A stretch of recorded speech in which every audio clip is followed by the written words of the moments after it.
Coucou tout le monde, aujourd'hui on se retrouve dans un nouveau vlog. On est actuellement dimanche 30 octobre et c'est mon dernier week-end avant de reprendre le boulot. Si vous le savez pas, j'ai fini mes études, j'ai l'impression de le dire à chaque vidéo. Mais j'ai fini mes études en juillet, j'ai pris 4 mois de vacances et là je reprends le 2 novembre dans l'entreprise dans laquelle j'étais en alternance en tant qu'ingénieur informatique. Et du coup c'est mon dernier week-end avant de reprendre la vie active. Je pense que je vous parlerai un peu plus tard dans le vlog de ces 4 mois et de mon début en entreprise, comment je l'appréhende. Mais là je voulais vous montrer, on va faire une purée de pommes de terre. Je sais, complètement sujet différent. En vrai c'est trop cool de faire sa purée soi-même. Je vous avoue que j'ai un peu été élevée à la purée mousseline. Quand j'ai découvert qu'on pouvait faire sa purée soi-même, je me suis dit que j'allais plus jamais manger de la purée mousseline. C'est vraiment trop bon. Et du coup là ce soir on va faire une petite purée maison et vraiment même si vous êtes étudiant ou quoi, c'est trop simple et en soi ça prend vraiment pas beaucoup de temps. Juste faut le temps que ça mijote parce que les pommes de terre faut les cuire longtemps pour qu'elles ramollissent. Imaginez genre vous êtes un petit week-end comme ça chill chez vous et vous devez juste bosser vos cours et vous mettez en même temps des pommes de terre à cuire dans l'eau et au bout d'une heure elles seront bien molles hein. Et du coup voilà je vais vous montrer. Pierrick est en train de peler les pommes de terre là et après on va les mettre dans de l'eau et on va les faire chauffer pour qu'elles ramollissent. On lave les pommes de terre, on les lave bien beaucoup et on écrase 2 gousses d'ail là, 2 gousses. Gousse, pas gousse, gousse. C'est mieux.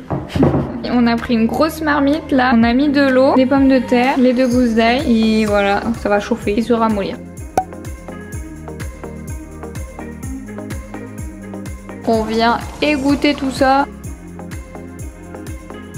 Et maintenant, super simple, on vient écraser les pommes de terre, l'ail, le beurre. Là, il y a des petits bouts de beurre, donc il y a 20 g de beurre, 1 kg de pommes de terre, 2 gousses d'ail, 15 centilitres de lait et on va aussi mettre 2 cuillères à soupe de crème. Et hop, on vient tout mélanger.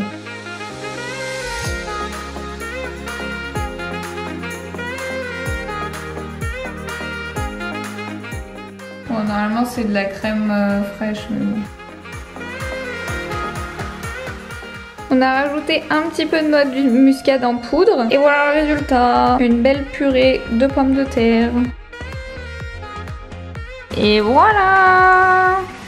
On vient d'aller récupérer un panier anti-gaspi Phoenix. Et regardez ce qu'on a eu. On a eu une courge d'Halloween. Faut qu'on la fasse. J'ai jamais fait de courge d'Halloween de ma vie. Et après on a eu de la salade, du raisin, des tomates et des kakis. On a regardé une vidéo pour faire la courge. La vidéo elle précisait qu'il fallait avoir un couteau, une cuillère, un stylo, un bol et une courge. Et un pierrot. Tu veux que ça? Ouais.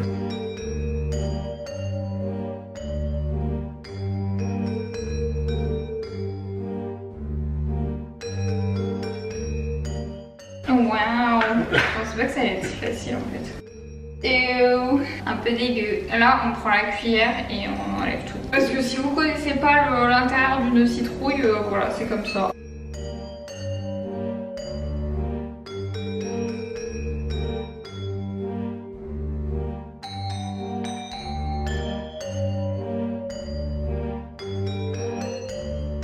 Bon, maintenant qu'on a vidé la citrouille, il faut qu'on trouve un endroit où on dessine des formes et au moins on fera les yeux et la bouche de la citrouille.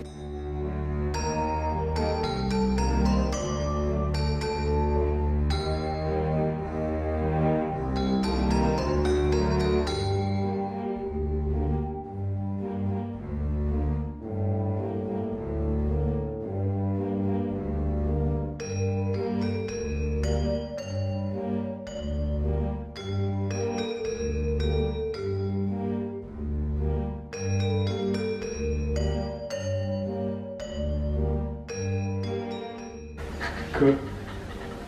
Oh final il s'est décalé. Il a pas les mêmes yeux du tout, il a pas la même taille de yeux. Non mais c'est bon, c'est pas grave Pierrick. Si, en même temps tu peux. Mais non mais on s'en fout, c'est notre citrouille, on l'accepte comme elle est. T'as fumé toute la bouche là. C'est pour ça que je te dis fais-toi. Bah là ça va, fais les lignes droites. Tu vas pas plus loin sinon il va perdre une dent. Ouais, j'avoue que c'est dur.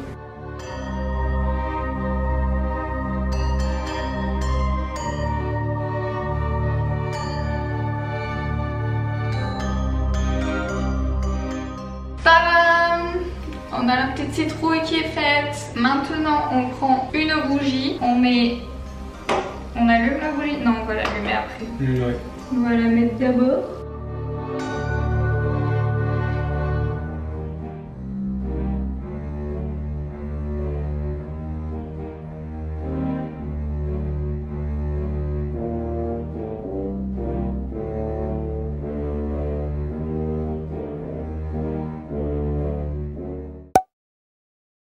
Je me pose enfin pour pouvoir vous parler un peu plus sérieusement d'un sujet que j'ai envie de partager avec vous. C'est donc le fait que je retourne au boulot à partir de demain. Je retourne travailler, voilà, après 4 mois de vacances, chômage, tout ça. Je retourne au charbon et du coup j'aimerais bien vous parler un petit peu de tout ce qui me passe par la tête à propos de ce sujet. Donc comme je vous l'ai dit, vous le savez, je le répète à chacune de mes vidéos, mais donc j'ai fini mes études en juillet, début juillet, j'ai passé mon oral et donc j'ai fini mes études, mon master en cybersécurité, et ce master était donc en alternance. Mon entreprise dans laquelle je travaillais, je faisais cette alternance, m'a proposé un CDI, donc ce qui est très cool, hein. Moi je ne disais pas non, il n'y avait pas de souci, mais juste je ressentais le besoin après ces 5 années d'études de me poser et d'avoir enfin de vraies vacances, parce que ça faisait très longtemps que j'avais pas eu de vacances et tout ça, et je me sentais pas de reprendre directement le boulot. Donc j'ai demandé ça gentiment à mes chefs et ils ont accepté. J'étais trop contente parce que je leur demandais quand même des vacances de 4 mois. Et donc en gros je leur disais je pars début juillet, je reviens que en novembre, en sachant que eux ils ont vraiment besoin de main d'œuvre. Donc c'est vrai que ça les arrangeait pas forcément, mais ils ont accepté. Et du coup quand je dis vacances, c'est vraiment vacances en mode pas payé, rien du tout, parce que mon contrat d'alternance se finissait fin juillet et après voilà, je n'étais pas payée tout août, septembre et octobre. Et bon au final je me suis mis au chômage, tout ça, du coup j'ai de l'argent quand même qui est rentré un petit peu, parce qu'après une alternance on a le droit au chômage. Mais du coup pendant ces 4 mois il y a beaucoup de choses qui me sont passées par la tête, j'ai beaucoup réfléchi et mon esprit est passé par des tas. Et donc au début j'étais vraiment en mode c'est cool d'avoir des vacances, mais bon après je pourrais très bien revenir. Voilà, j'étais en mode un peu chill, je suis contente de profiter de mes vacances, mais en même temps je vais être contente de revenir en novembre. Et puis petit à petit les vacances avançaient et je me disais non, en fait je veux pas revenir, je n'ai aucune envie de revenir à l'entreprise, je ne veux pas d'un 35 heures, je ne veux pas d'un CDI, je veux pas de tout ça. Du coup de plus en plus je me posais beaucoup de questions. Je me disais en fait je vais demander à ce qu'ils ne me gardent plus ma place en CDI en fait. Et après du coup on est parti 1 mois en voyage de mi-septembre à mi-octobre. À ce moment-là j'y pensais plus du tout, je pensais plus du tout à l'entreprise, à tout ça. Je me disais on verra bien, enfin vraiment je n'avais aucune réflexion à proprement parler à propos de l'entreprise. Et c'est en rentrant là vraiment que je me suis dit j'ai très envie au final de revenir à l'entreprise, et même il me le faut, j'en ai besoin, parce que je me rends compte que je suis une personne qui aime le contact avec les gens, les humains tout au long d'une journée, parce que là du coup ça fait 2 semaines qu'on est rentré de voyage et pendant ces 2 semaines j'ai vu des gens, je suis sortie les soirs machin, ça me suffit pas en fait, uniquement de voir des gens le soir ça me suffit pas, il me faut des gens tout au long de la journée, sinon je pète un boulon clairement. Du coup là pendant 2 semaines j'ai cru que j'allais exploser, mais donc je suis très contente de retourner à l'entreprise là pour voir des gens, pour faire quelque chose que j'aime et gagner de l'argent aussi. C'est important de gagner de l'argent, puisque là je vous avoue que mes comptes ils sont un petit peu à zéro parce que le chômage bah ça paye pas de ouf, hein. Pas une vie de ouf le chômage quoi. Mais donc voilà, je suis trop excitée, j'ai trop hâte de retourner au boulot. En plus de ça, les locaux ils ont changé, c'est plus du tout les mêmes locaux. Et vendredi du coup je suis allée voir les locaux parce qu'il y avait une soirée organisée par un collègue. Et franchement ils sont trop bien les locaux. En fait j'avais peur parce que je déteste le changement. Mais quand je suis arrivée dans les locaux vendredi soir, j'étais vraiment là en mode ils sont incroyables les locaux.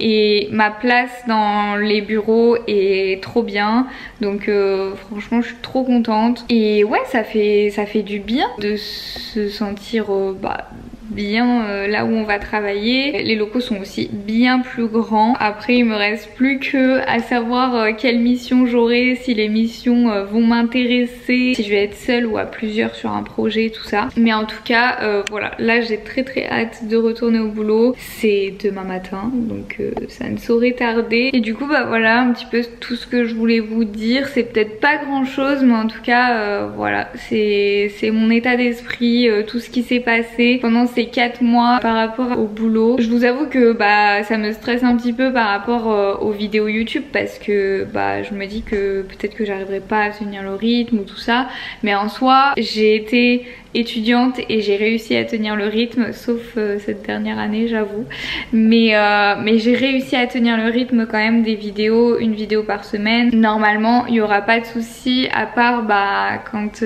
j'ai des trucs un peu plus des repas de famille et tout ça, ce sera peut-être plus compliqué parce que si la semaine je travaille et que le week-end je suis en famille, bah là ça devient vraiment il y a plus de temps en fait, il y a plus le temps pour YouTube. Mais je m'inquiète vraiment pas, j'ai prévu des tas de vidéos, j'ai des tas d'idées et je suis d'autant plus motivée que toutes ces années. Donc voilà, j'aimerais avoir vos témoignages sur lorsque vous êtes rentré dans le monde du travail, qu'est-ce que ça vous a fait? Parce que moi j'ai vraiment l'impression que c'est une nouvelle page qui s'écrit et ça me fait vraiment bizarre en fait de passer d'étudiante que j'ai toujours été dans toute ma vie en fait, au final quasiment de mes 3 ans jusqu'à mes 23 ans j'ai été étudiante. Donc ouais, ça me fait un peu bizarre de me dire bah cette page est finie et je la tourne, hop, fin de l'histoire et on en débute une autre. Dites-moi vous un petit peu comment vous avez vécu tout ça, ou même si vous n'avez pas encore vécu ça, dites-moi si vous avez hâte ou pas. Enfin moi je sais que c'est quelque chose que j'ai jamais imaginé, la vie active en soi, parce que je m'en sentais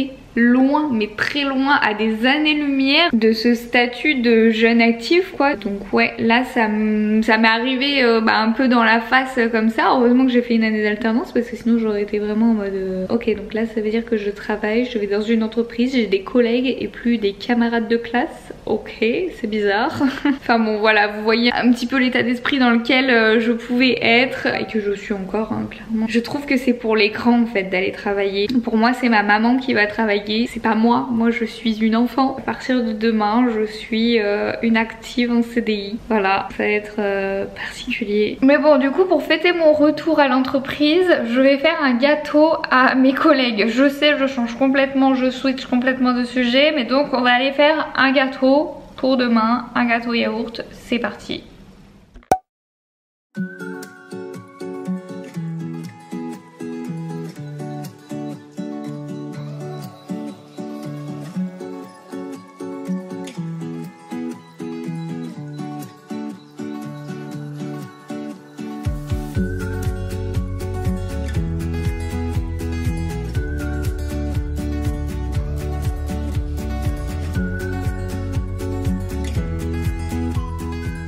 C'est parti pour mon premier jour de boulot. Merci beaucoup d'avoir regardé ce vlog. N'oublie pas de t'abonner et de liker. Bisous.